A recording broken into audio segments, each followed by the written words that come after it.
Hi, everyone. I guess, yes, we are on. So welcome to the Empower Hour show. My name is Debbie Sherrick. Thank you for joining us. I think we just now went live, so I'm going to repeat. My name is Debbie Sherrick. I'm the owner of Inside Out Wellness, and I am a holistic codependency coach. And I want to introduce Laura Hedges. She has Yoga Bliss, and she is my guest today, as she is many times. Laura is very good with this kind of stuff that we're talking about, and also she's great with meditation and energy work and higher self consciousness. So at the end of our show today, Laura is going to be leading us in a meditation for letting go and for change and for our topic to get today. So anyway, thank you so much. You may be joining us live today watching the show, or you may be watching this later on YouTube. It doesn't matter, but we just want to welcome you to the show. And so this forum is about creating healthier relationships with first yourself and then with others. So I try to pick a topic that I feel that I am led by God to talk about each month. Usually it's something that's showing up in my clients a lot. And so the topic today happens to be something that has been talked about and been showing up a lot and with my clientele lately. So today we're talking about letting go of old behaviors, letting go of habits, and making changes in our lives so that we can be attracting healthier relationships, we can be attracting just healthier things, period, in our life. And how do we do that? So how I want to start this today, and Laura, you didn't get to say hi. I know. Sorry about that. I was just rambling on. Laura and I decided we just want to make this really a very relaxed Empower Hour today. I'm sitting here in my Florida room. She's in her Florida house. It's very hot here in sunny South Florida. And so we just wanted to make this a very casual conversation, and hopefully you're at a place that you're just sitting back and listening, absorbing this. So hi, Laura. Hi. Great to be here with you, as always. Yeah, I love you joining me. Yes, thank you, honey.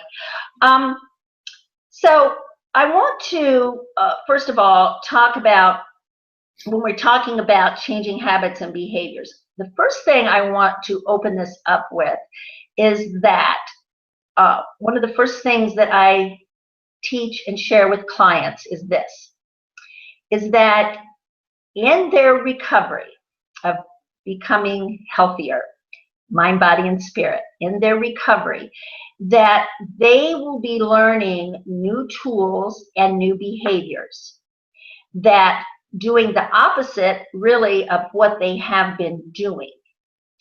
And I tell them that it's going to be kind of like if I was to say to them, let's just hypothetically say, Judy, I'm going to be sending you over to Germany and for 6 months. And when you get there, I would like you, as soon as you get there, to start speaking fluent German.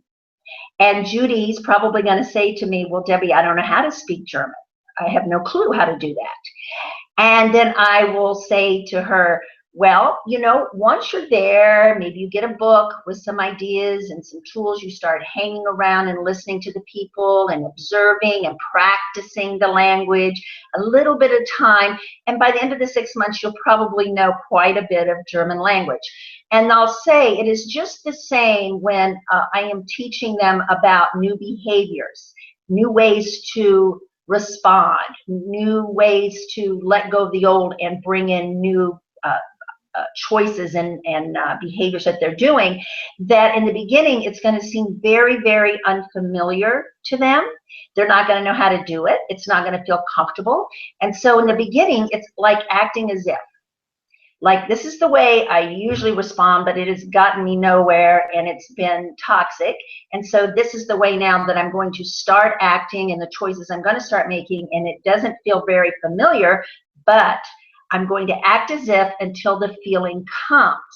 Now, I also want, before we get into some of these behaviors and how do we change them, I also want to preface by saying, this is really important, that the reason that we do some of these behaviors, how we do relationships, how we look and see ourselves, all has to do with our belief system, which you've heard me talk about on some of the other shows, about our belief system that is created usually by the age of 7 in our childhood, in our home, by the messages that we see in our home, by the environment that we have in our home. We create these belief systems. And so once we create them in our subconscious, we will continue to repeat those, to have them show up in our life. So we are proving to our belief system that they are true. So some of those things from our belief system can be if we grew up with shame and not feeling quite good enough about ourselves, if we grew up in a home environment where there was a lot of fear, where we didn't trust, where there was sadness, where there was a lot of anger, maybe violence in our home. All of those things that we as a sponge took in as a child create our belief system in our subconscious. And today, it's very important for us to know that we really do live about 99% out of our subconscious mind. Not really consciously. We think we're doing everything consciously, but our subconscious has so much to do with it. So what I wanted to preface before we get into this is saying that it's very important that you know what your belief systems are that you created. And this is one of the first things I start with clients about, is figuring out what belief systems they created by the age of 7 and how does that show up in your life today and how does that show up in your relationships, because we will attract that by energy. So I'm going to start out with asking you, Laura, so we can kind of have a conversation about this back and forth. When you, because I've known you for a long time, and you've known me a long time, you know a lot of the changes and things that I've gone through over the years. So I want to start out by asking you how you began. What was some of the things that you needed to change that were not working in your life, that were maybe toxic, and that weren't serving you anymore, weren't helping you to, you know, and some of these behaviors, guys, I want to say, are ways that we self-sabotage ourselves unconsciously. Again, this is subconscious, that we will sabotage good things and attracting good people into our life because of our belief system. And so we have to recognize that. So tell me, Laura, and tell our audience, how did you begin to shift and make some of these changes? It really started with the book Louise Hay, I Can Heal Your Life. Game changer for me. I am a people pleaser naturally. I grew up with a lot of fear that prevented me from stepping out of my comfort zone in many situations. And repeating mantras and positive affirmations has helped me incredibly. Every day I repeat, I am that I am, or I am strong, I am patient, I am kind. That's my biggest tool and shift in my relationships and my self-sabotage. I've been able to overcome a lot of my fears with those positive affirmations and shifting my perspective on things. So let me ask you this question too, because when we are making some of these changes, we know that one of the first things that we have to learn to do is see ourselves differently than we have been seeing ourselves.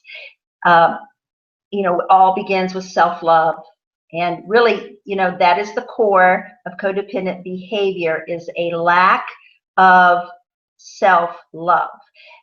Now, we think codependency, meaning we are codependent in relationships, and we get in relationships that are toxic, and we get enmeshed, and there's no boundaries and all that stuff, which is true. However, the core is not, the blame is the relationships. It comes from us having a lack of relationship with ourselves first, and learning to love and respect ourselves first, and looking and seeing ourselves differently. So how did you begin that, with learning to see yourself different? What made you shift and change about that? I think a lot of it was letting go of past beliefs of myself. So, like not feeling good enough, or just letting go of speaking my truth, letting go of like shedding the layers almost. When I started practicing yoga, when you're on your mat, it's kind of a reflection of your life.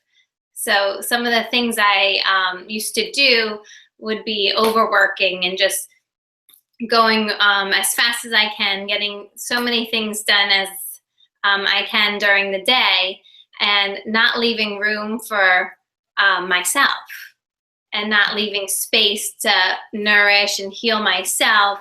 Maybe I was helping others, which is great, but I was putting all my energy into other people and not nourishing and loving myself. So I learned to find balance and slow down, and let go of the, I don't know what I'm trying to say here. Let go of the need to please others and please myself first. That reminds me, I did a post this morning that just, I happened to have had it saved on my phone, and I posted it this morning in a couple of my groups about letting go of needing the approval and the opinion of other people to feel okay. And so this is a huge thing about people that lack self-love, is until we can, when I think the post was that the only approval that you need is from God. Yes. Yeah. And so I remember when, many years ago, when I learned that and I made that shift and started to see myself through the eyes of God instead of through the eyes of the abusive alcoholic home that I grew up in, and the shame that was associated and the fear that was associated with that. So when we tend to, I was talking to a client about this yesterday, because she was so upset that people in her family were mad at her. It seemed like everyone was mad at her and not liking her at the time. And we were talking about needing people's approval and opinion for us to feel okay about ourselves. Now, when we are like that, it's really, it's a never-ending thing. When we really need for everyone else to give us an okay with what we're doing with our life and the choices we're making, the decisions we're making, we get into people-pleasing. And when we get into people-pleasing and we need the approval and the opinion of other people for us to be okay, we're really not honoring our higher self. We're really not being true to ourselves. And, I always say the mantra motto for codependency healing and that lack of self-love is, to thine own self be true. Therefore, you will be false to no man. And that's from William Shakespeare. And so it is impossible to be true to ourselves sometimes and people please other people and worry about the opinion of other people and what they're going to think. And when we are like that, let's say that's the people that are watching this, let's say that's something that you really have trouble with, is that you worry what everyone thinks about you, you get upset if someone's mad at you, there's so many things that can come around that. The people pleasing, walking on eggshells because you're afraid if you upset someone or they're mad at you, they're going to withhold love. They're going to reject you. They're maybe going to leave you. They're going to be upset and detached from you. And so you're not being true to yourself. So one of the things that when we talk about making these changes is learning to honor and listen to you inside. Listen to that GPS that's in that solar plexus right there in your body. Our fire center, our empowerment center, that's our feeling center.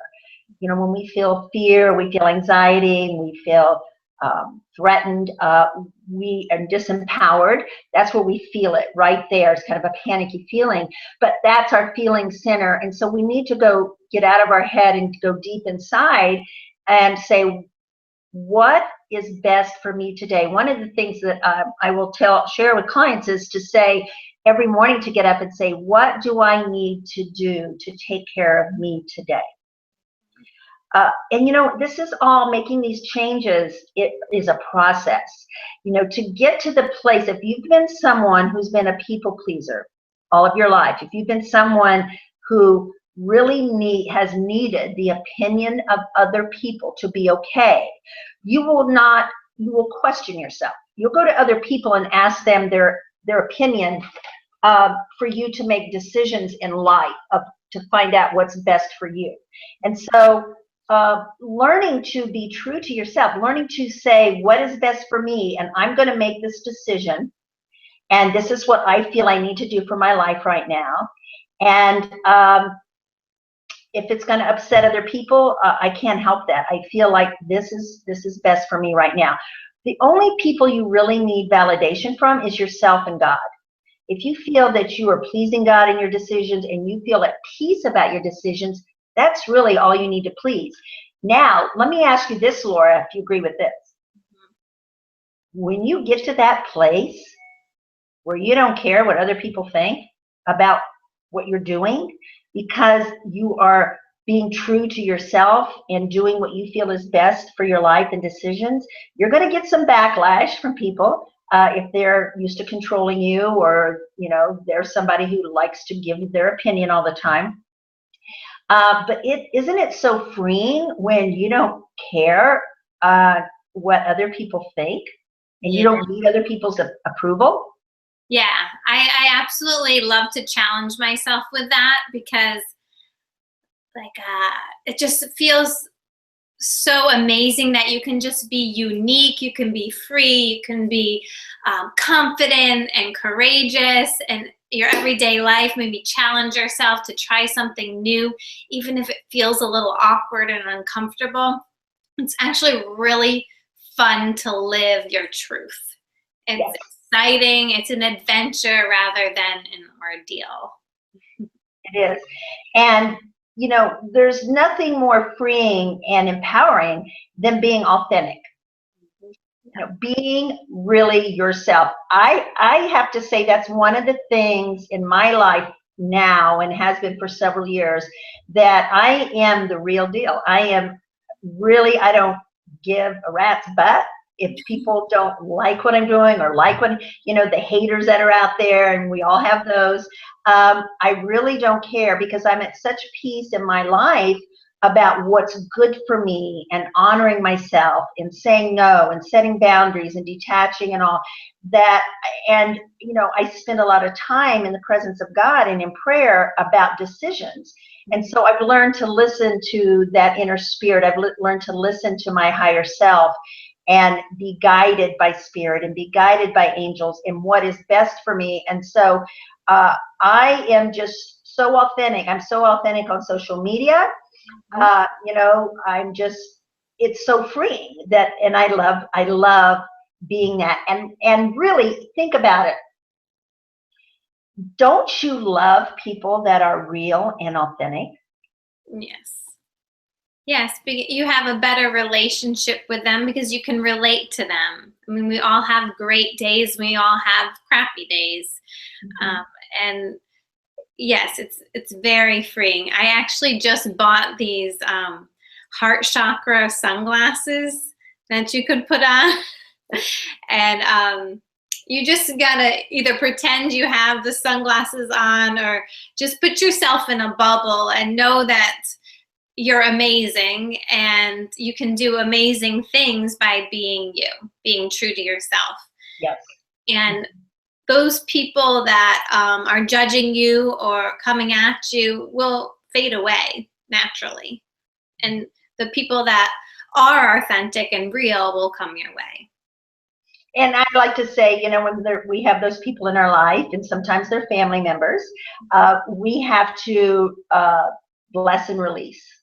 Just bless them, release them, hold them in the light of God, pray for them, but we have to get away and detach because we don't want that negative energy, around us. So sometimes that has to be the ones we love. And when we're around someone who is really authentic and really true to their self and direct, and has emotional integrity, and we're going to talk about that in a second, what emotional integrity means.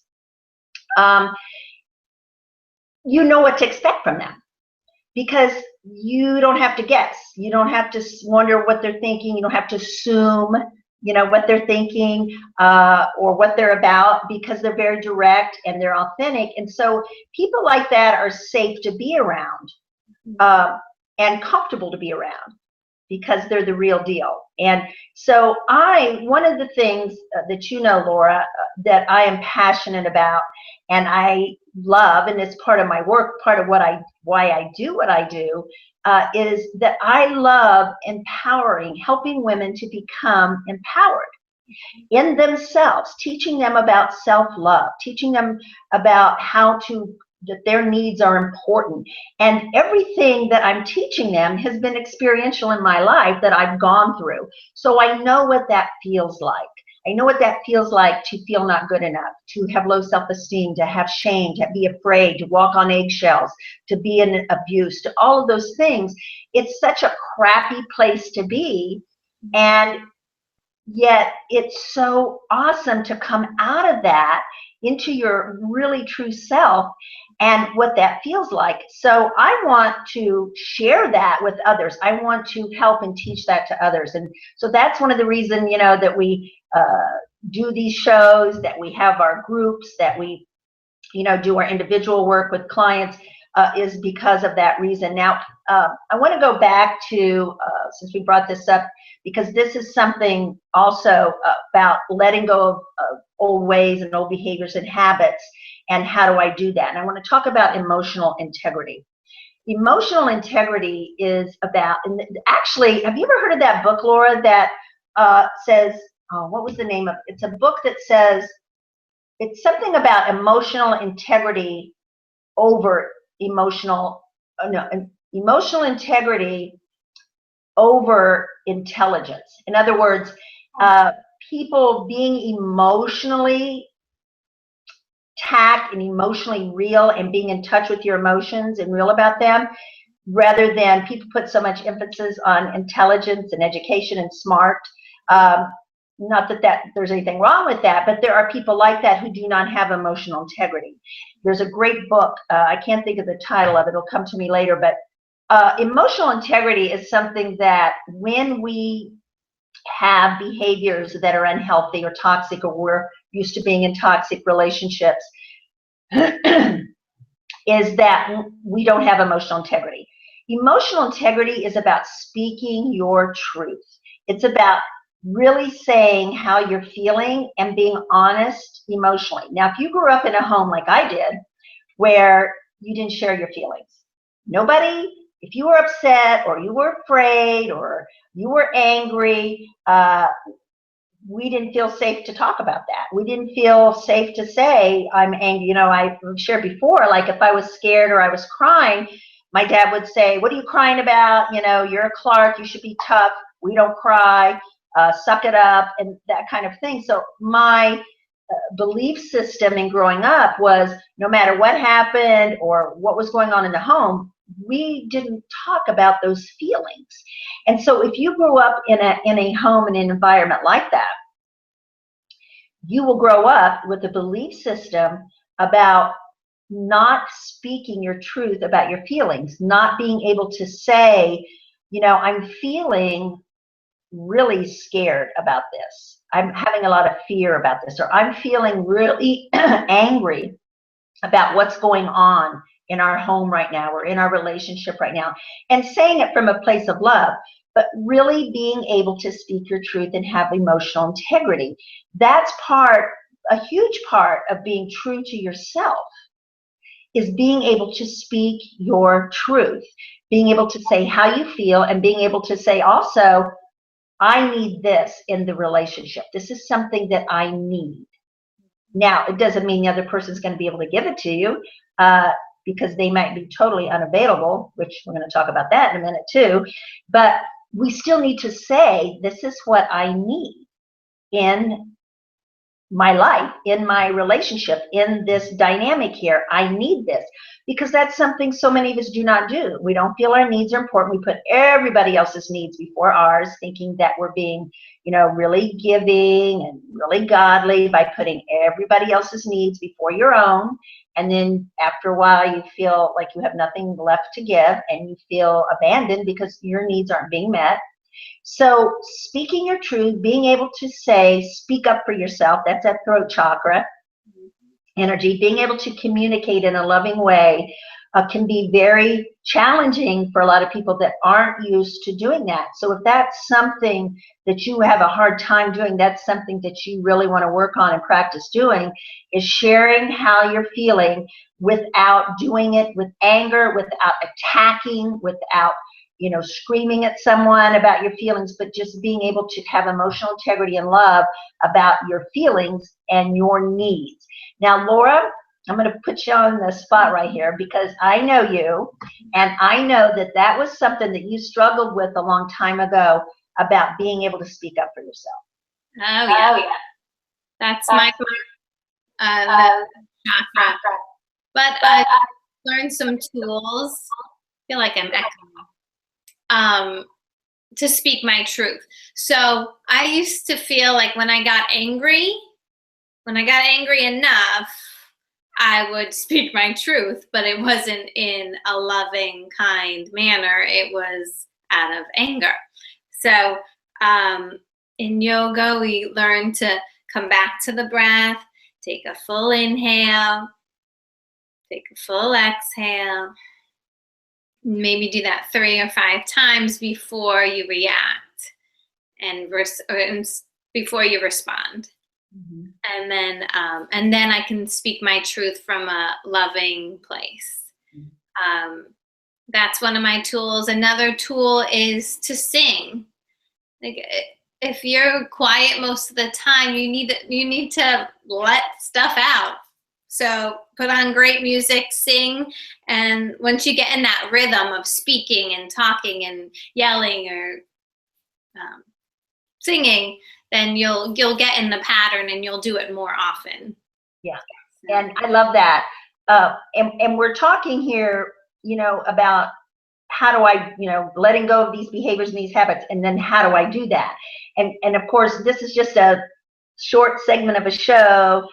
This is something that could be taught for hours and hours of tools and things, but we're kind of condensing, talking about, you know, going with the flow, what's coming up today. But Laura's talking about tools, and I'm so happy that you brought up about breath work, because that's something that I do teach, is breath work.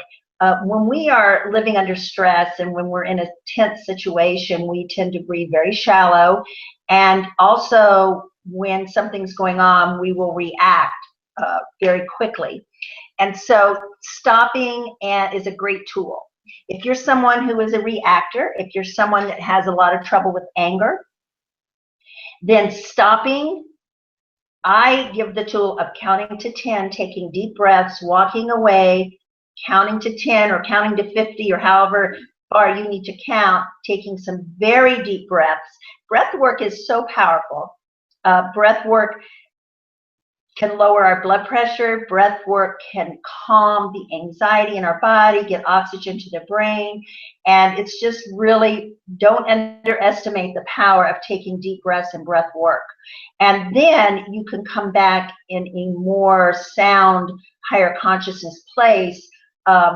And one tool that I bring up a lot is that I will teach the 2Ds. And people who work with me will know, if you ask them, what are Debbie's 2Ds? And that is don't defend and don't debate. If you are a person who's constantly defending yourself to your loved ones or to your significant other, you're constantly feeling in defense, explaining and defending yourself, because maybe you're with someone who's critical. Maybe you're around people who are cutting you down or criticizing you, which is just compounding that shame and feeling not good enough. You will tend to, one of the habits is to defend, and get into a debate about that. And so defending and debating never gets you anywhere. It's a lose-lose situation, and it is a dance that we can do with others, that we constantly are defending, debating, and it's just a hamster wheel. So when we can learn a tool to, no matter what someone's doing, what they're saying, to walk away, to not defend, to not debate with them, just walk away. It takes the power out of the conversation and the situation. And so people will say, well, I feel like I need to stick up for myself. Well, really the most powerful way for you to stick up for yourself is to not overreact. And that shows love and respect. So the other thing that you were talking about is, things that are going to release for you if you're in a space. If you are in a, one thing I will ask is if someone's going through a hard time or they're in a bad space, going through something, maybe a breakup, maybe, someone relapsing, whatever that is, that you're going through a bad place right now in your life, that it's important to find things that nurture you. And I will ask them, when you're in this bad place, in this bad space, what do you usually do? Do you turn to things that are not healthy? Maybe you eat too much. Maybe you drink excessively when you're going through a hard time emotionally. Maybe you go and spend money you don't have. Maybe you go try to find another relationship real quick. But if it's been things to comfort and soothe yourself that has not been healthy for you and sabotaging what you really want to achieve and attract in your life, then we have to have some instead strategies. Like, what can I do that's healthier to help me through this situation that is going to nurture me? It might be getting a massage. It might be going down to the beach. I love that. But one of my favorite things to do is just to put on music, loud, good dance music, and dance.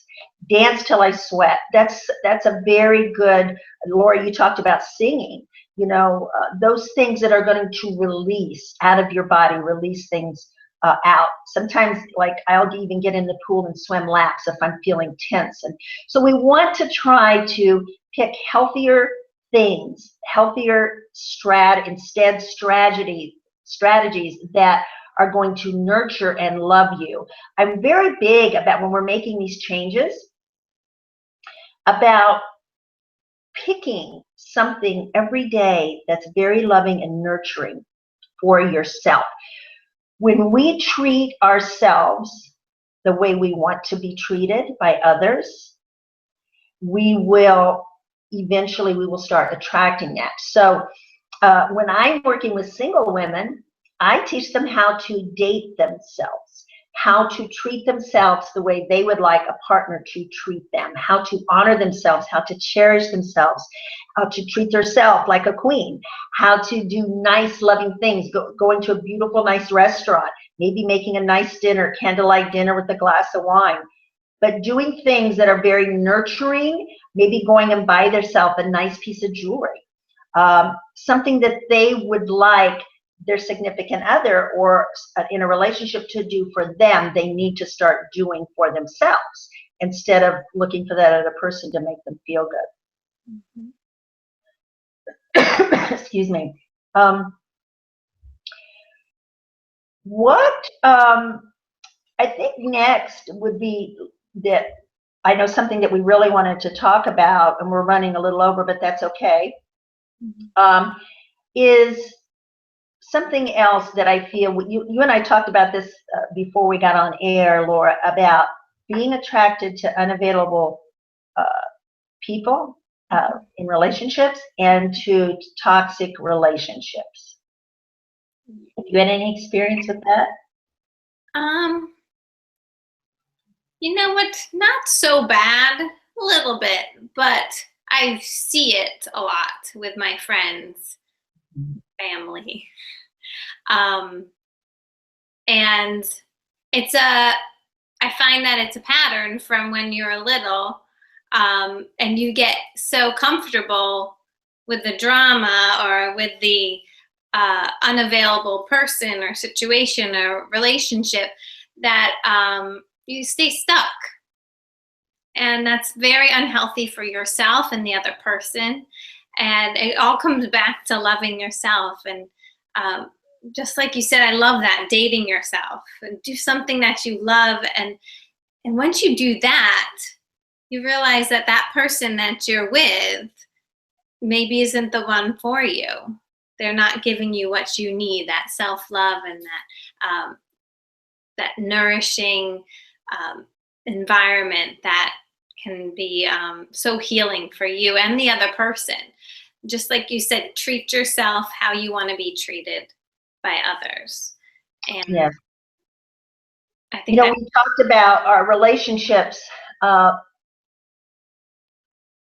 a lot of people don't realize this, that what we attract in our life and the relationships that we attract in our life are a mirror, really, of our inner self.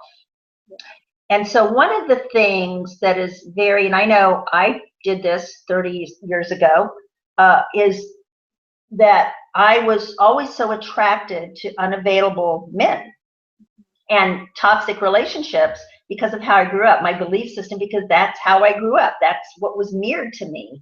And so I thought that was normal. So something that's so important to know, this may be the first time that you're hearing this, and there was a great article that I put in one of my closed groups a couple of weeks ago.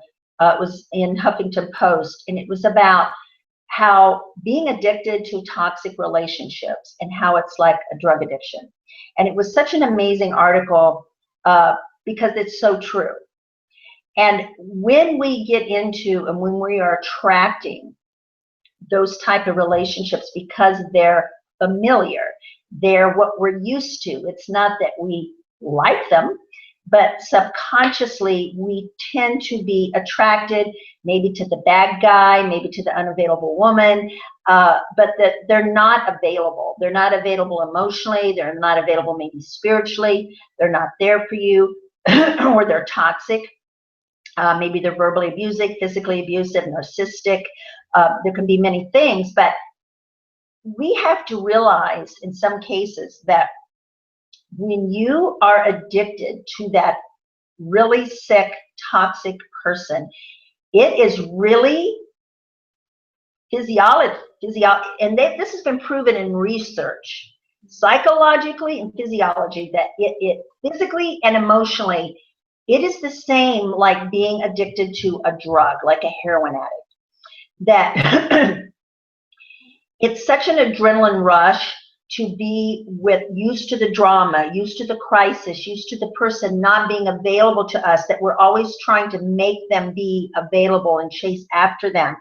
And we know they're not good for us. We know it's unhealthy. We know they're not available. They're not giving us what we want and what we need. And yet every time we pull away, we try to get away from them. And then you might get a text, or you might get a phone call, or here they come. It's like a rush and like an addict.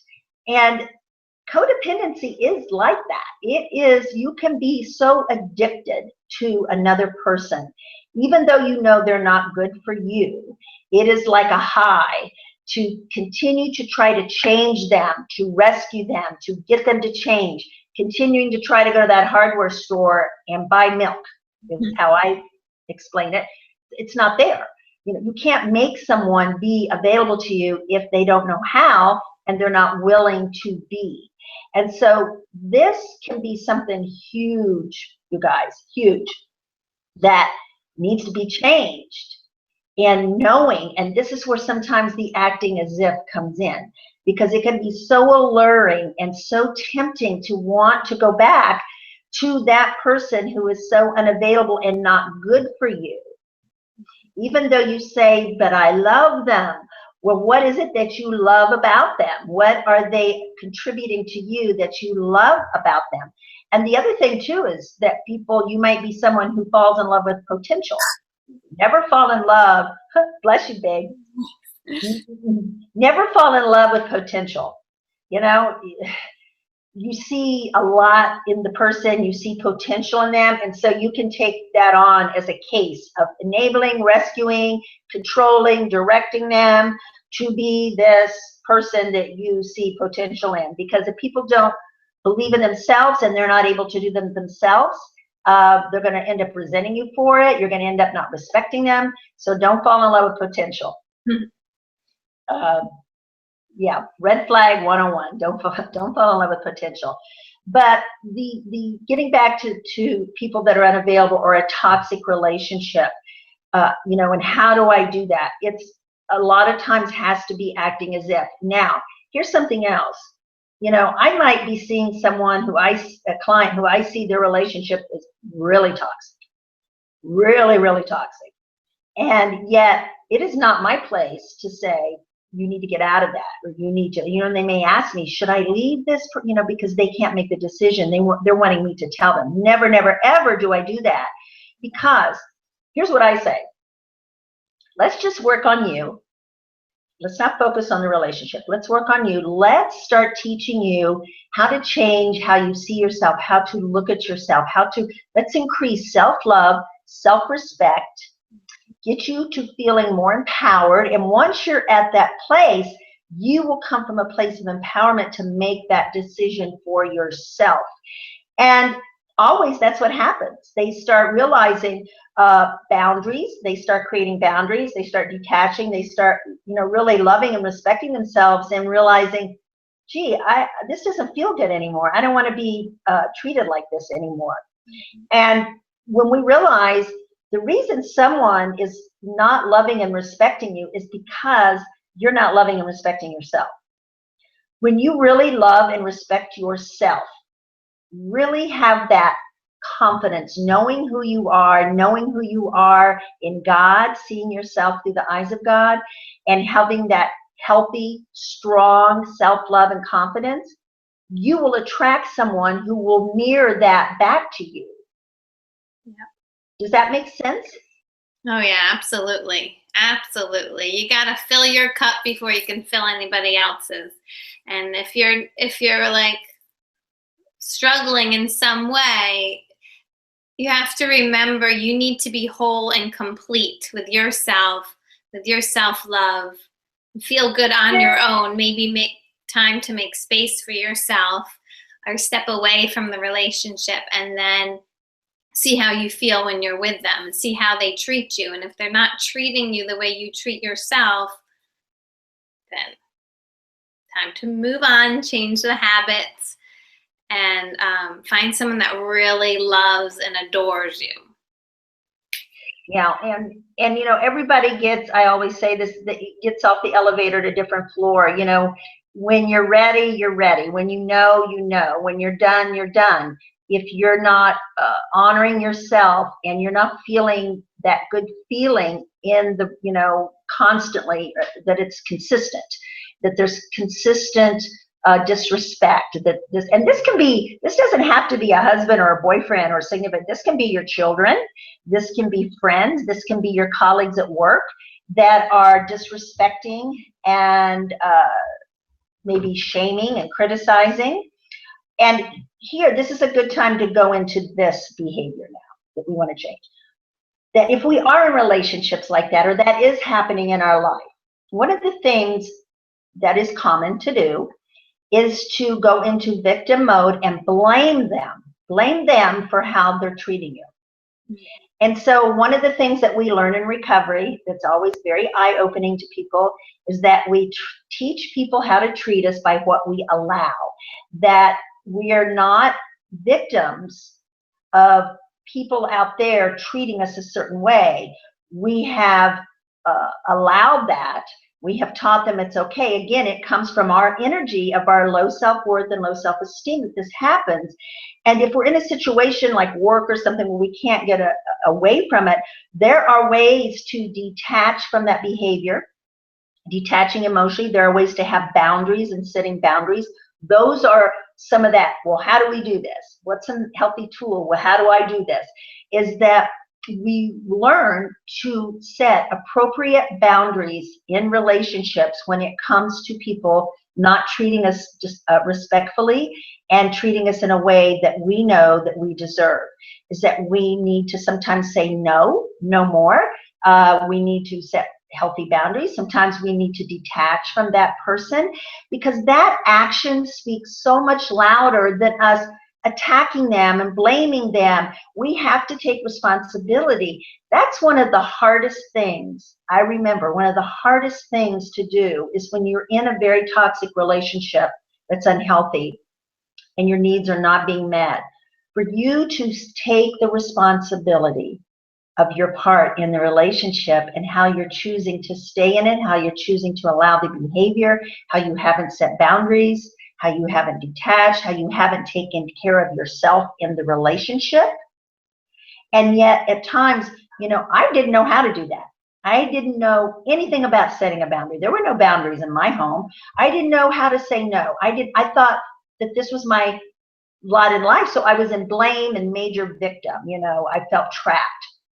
But then I learned, you know, as we learn to love ourselves and take care of ourselves and meet our own needs, and do some detaching and boundaries and some healthy tools, we start realizing that, you know, after a while, no, I'm sorry, but this does not feel good to me and I can't be around this anymore. So get away, if that's something you do, playing victim and mentality, having that victim mentality and blaming other people for how you feel, blaming other people for your lot in life, blaming other people for your circumstances and situation is being in victim mode. Now, here's the thing about being victim too and blaming others. As long as we stay there, it's impossible to change because you're blaming other people for your lot in life. You're blaming other people for your situation. You're blaming other people for how you feel. You're blaming other people for why you can't do and have the things you want. You're not standing in your own power to take control of your life. So as long as you're blaming others and what they're doing and how they're making your life miserable, you are not able to make changes in your own life and step forward in your own empowerment and say, I need to do this for me and take responsibility for yourself. Then that's when change can start happening. Do you have anything you want to say about blaming, Laura, or being victim? I think that what you said is amazing. And I just realized that I have to set some boundaries in my own life as you were talking about that. It's so awesome to set boundaries. It's challenging, but it's so freeing. You free up time, you free up yourself, and that energy of like playing victim is really annoying to hear, first of all. I'm sure some of you guys have friends that play the victim constantly. I used to do it all the time. They're in their story all the time. They're always telling their story of how bad their life is or how bad this person's treating them. Yeah. It's so much better. It gives you a sense of control, but it's also a surrender. And I think surrender is a huge lesson in my life, to not need to control anyone, any situation. Just let go, let God, and know that things are working out for your highest good. And those boundaries are so important. Thank you for teaching that again. And, you know, I'm not going to go into a long, lengthy thing about boundaries, but I did do, just because there is on my YouTube, on my Empower Hour YouTube channel, I do have a whole show on boundaries and setting boundaries. So if that's something you want to know, you can go on and find that. But the thing about boundaries is it's not about controlling the other person. Boundaries are personal. Boundaries are about where I will not go and you cannot come. It's about drawing a line in the sand of, now, here's the other thing too, about creating boundaries and, you know, and saying, I'm not going to do this anymore. I'm not going to allow this in my life anymore. I'm not going to participate in this anymore. We can say and say and say. Where the real power comes in with boundaries is the action part. Following through with what you say you're going to do.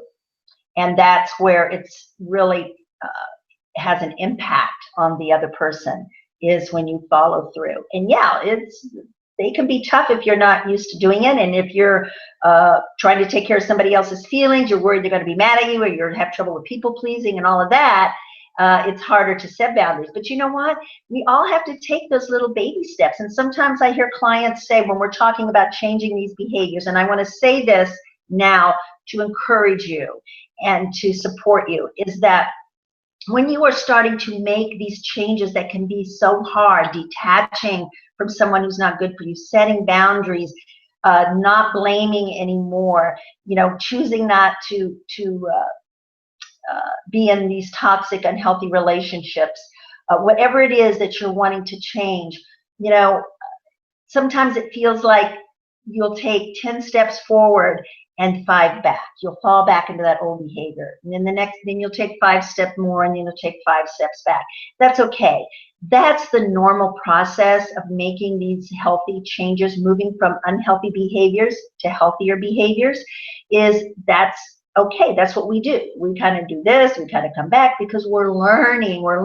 It's like when a baby or a toddler is learning to walk, you know, and they take a couple steps and then they fall down, you know, they don't just say, well, forget it. You know, I'm going to give up on this. You know, they just keep taking more steps, and they keep taking more steps. And even though they fall and they get boo-boos and they might get hurt, they continue to learn to walk until one day they're walking, you know, strong and being able to do it. That's the same with us learning these new behaviors and using new tools.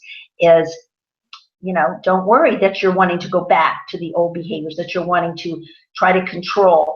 I can remember, and I'm going to share this before we close, because this just came to me.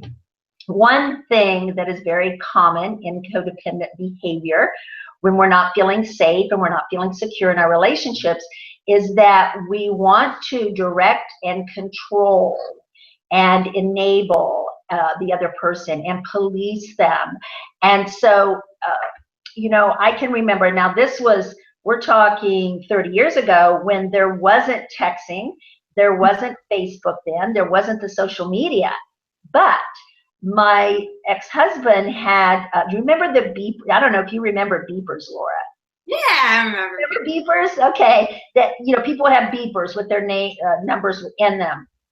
And so one of the things, you know, that I would police about is I would look at the numbers in his beeper. I would, you know, look at what numbers or things he had written down in pieces of paper in his pocket. I would look to see if there was perfume or lipstick on his collar, you know, or I would drive by to make sure that he was at work.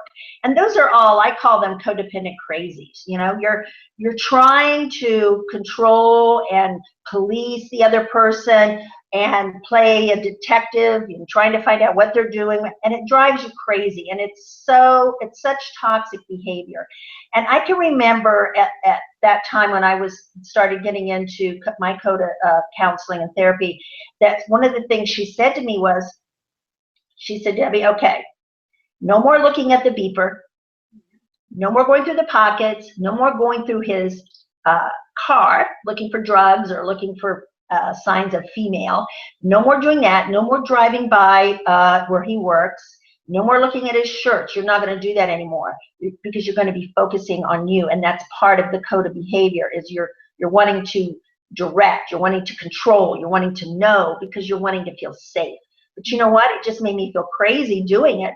So I can remember when I said, okay, I'm not going to do that anymore. And when I stopped doing that, I felt like I was going through withdrawals. Mm. That was part of my addiction of wanting to control the situation, wanting to know everything. I felt like if I knew the facts, if I knew everything, I would feel better. Well, the first week it was like, going off drugs or something. It drove me crazy to not go over and look at his beeper, not go through his pockets, not go through his car. But yet I knew that it was healthy. I knew that's what I needed to do. And so I acted as if, even though I didn't have the feeling that went with it, I acted as if until the day came where I didn't even think about it. I didn't police him at all. I didn't care because I was so busy working on myself and living my own life. So today, with clients, with social media and all, it's even harder. When they're breaking out of a narcissistic or an abusive relationship or something that's toxic, it's very hard for them. I had someone the other day say that she came in and she was so happy. I have been encouraging her to block his phone number because of the nasty texts. And she came in and had said that she had blocked him. And it was such a great celebration for her, for us. And then the other day, she said, it's been 30 days that I've had no contact. And I said, it's just like going into the rooms and you get a chip for 30 days or a chip for 60 days. And that's kind of the feeling. It's like you're letting go of that addiction, that toxic addiction, and you're cutting off communication, you're cutting off ties. And so today, there's Facebook, there's Instagram, there's, so many ways of connecting, with that relationship than it used to be years ago. But that's something that if it's toxic and you're trying to make changes and this person is not, good for you, it's really best that you do, and it takes a lot of courage. And remember, it's hard to do that because we're addicted to that toxic behavior. And so that's real eye-opening too. So we, as I said, we could talk about, certain behaviors and letting go and how we do that. And we hope that today that we touched on some things. I think it just flowed really well on how it came up. We really didn't have planned too many things. But I would like now, Laura, for you to close us in a great meditation. Before we do that, when you end your meditation, we'll end the show. But I also want to let people know how to find or get in touch with us. You can go to my website is insideoutwellnesscoach.com. There's a contact form on there.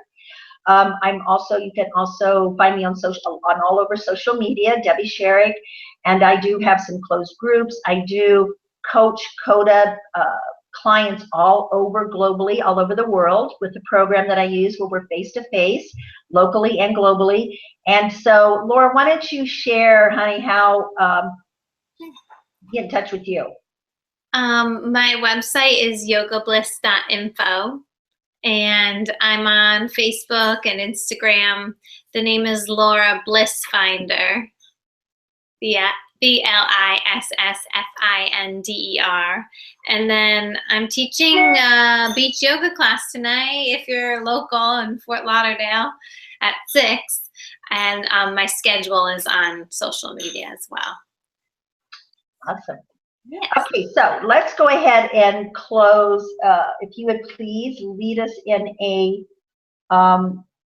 meditation closing. With kind of releasing and kind of about what we talked about today, and then we'll end the live show. Sounds great. All right, let's start sitting up nice and tall. So get comfortable either on the floor or in your chair. And just close your eyes. Do a short meditation. Rest your hands in your lap. And then just start to lengthen the spine. So draw the top of your head up to the ceiling. Draw your shoulders back and down. Take a nice full breath in through your nose, filling the belly, the ribs and chest. And take an open mouth exhale, releasing any tension you may be feeling right now. Do that again. Inhale, deep breath, fill the lungs, the belly, the heart. Get into your inner soul, and then open mouth, exhale. Last one, deep breath in. See how full you can make this breath. Fill your body with fresh oxygen. Hold at the top. Maybe sip in a little bit more. And then sigh it out. Open mouth, exhale. Then take your left hand onto your heart and your right hand onto your belly. And just feel that connection of your solar plexus chakra where your belly button is. And as you inhale, fill your hand. Allow your belly to rise. And exhale slowly. So I want you to feel that inner power. Breathe in courage. Exhale, faith. Breathe in through the nose. More courage, more confidence, more self-love. And then exhale through your nose now. And as you're doing this, just notice if there's any tension coming up. Breathe in more love. Allow that love to expand into your heart, to your shoulders, into your neck, into your head. And then exhale, release. Do that again. Inhale more love, more acceptance, more joy for yourself. Exhale any anger, any frustration, let it go. Good. Then I'm going to have you reach your arms up overhead. Spread your fingers wide. Good. And just open up your chest, draw your shoulders back and down so your arms are in a V. Your eyes can be open or closed, but I want you to lift your heart up. So allow your heart to lead the pose. And then maybe tilt the ears back and chin up. Inhale fully. Take an open mouth, exhale. And do that again. Inhale fully, expand, open up your chest, open up your heart a little bit more. Open mouth, exhale. Good, one more time. Inhale, look up, lift your heart. Feel that beautiful energy rising. Maybe focus on a beautiful green light for your heart chakra or pink. Inhale. Sigh it out, exhale. Drop your hands down, good. Drop your chin down, rest your hands by your side. And then just notice how you're feeling. Can you surrender with each breath now? And allow yourself to be led today. Maybe ask your inner guidance system or say a prayer. What would you have me do? What is the first step in feeling good today? And feeling more nourished from the inside out. So starting with your inner peace, your solar plexus chakra, that power center. And just ask your heart what it needs. Maybe you want to take some time off for the rest of the afternoon if possible. Maybe you want to take a bath, go to the beach, drink lots of water. Take some time to be still and listen to your gut. And then we'll take our hands in prayer in front of the heart, pressing the thumbs into your chest, and then drop your chin down and towards your body, bowing down to yourself, honoring the beautiful light within yourself and within each other.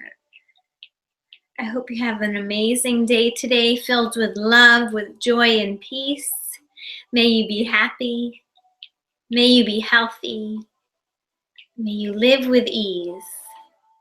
And may all beings everywhere be loved and free. Thank you, guys. Namaste. Namaste. That was beautiful, Laura. I loved it. So thank you guys for joining the Empower Hour show. And I hope that if you enjoyed today, that you will subscribe on YouTube to the Empower Hour show. Have an amazing day. Till next time. Bye-bye. Bye.